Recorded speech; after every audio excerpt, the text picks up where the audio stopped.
안녕하세요. 2월 23일 인싸뉴스 시작하겠습니다.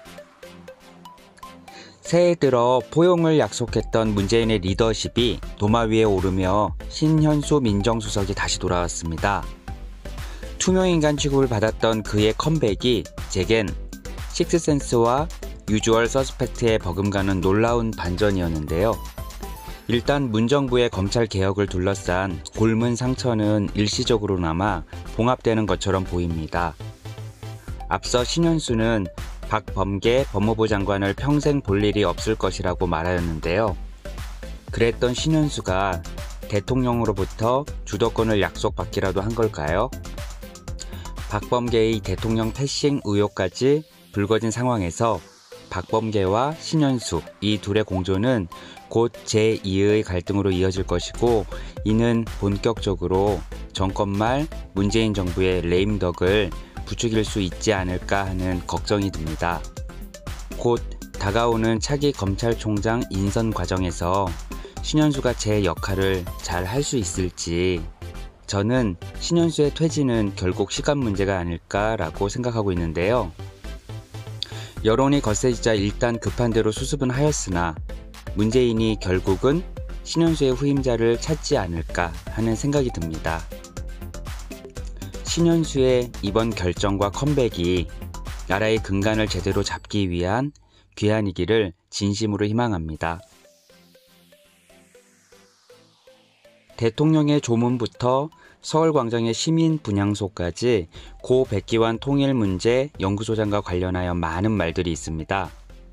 문재인은 김종필 전 국무총리, 백선엽 장군, 이건희 삼성 회장이 세상을 떠났을 때에는 빈소를 찾지 않고 조화만 보냈었죠.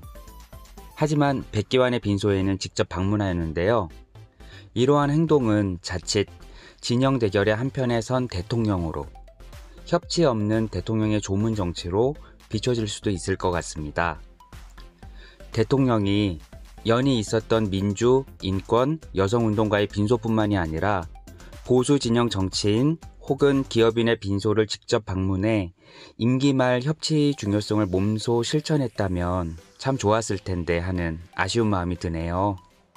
한편 22일 어젠 서울시가 고 백기환 통일문제 연구소장의 연결식을 주도한 주최 측을 고발 조치하기로 하면서 이중잣대 논란이 일고 있는데요. 서울시는 지난해 7월 서울광장에 박원순을 위한 시민 분향소를 설치하고 사흘간 시민 수만 명의 서울시 장을 허용했었죠. 하지만 서울시는 당시에는 코로나19 상황과 거리두기 단계가 현재와 달라 문제가 없었다는 입장인데요. 제 기억엔 그때도 코로나 상황이 시위도 금지할 정도로 매우 심각했었다고 생각하는데 서울시 입장에서는 아니었었나 보네요. 아무튼 코로나 상황이 완전히 종식되는 순간까지는 재유행의 불씨가 남아있는 만큼 정부의 일관된 방역 기준이 반드시 필요하다고 생각합니다. 로봇의 모습으로 정체를 숨긴 채 반짝이는 음악으로 엄청난 영향력을 보여준 슈퍼스타, 프랑스 출신의 세계적인 일렉트로닉 듀오 다프트 펑크가 결성 28년 만에 해체를 선언하였습니다. 2명으로 구성된 다프트 펑크는 1993년 프랑스 파리에서 결성된 이래 일렉트릭 댄스 뮤직의 아이콘으로 불리며 평단과 대중 모두를 사로잡았는데요. 다프트 펑크는 그들의 트레이드마크인 로봇 모양의 헬멧을 쓰지 않고서는 대중 앞에 거의 모습을 드러내지 않으며 신비주의로도 유명했죠.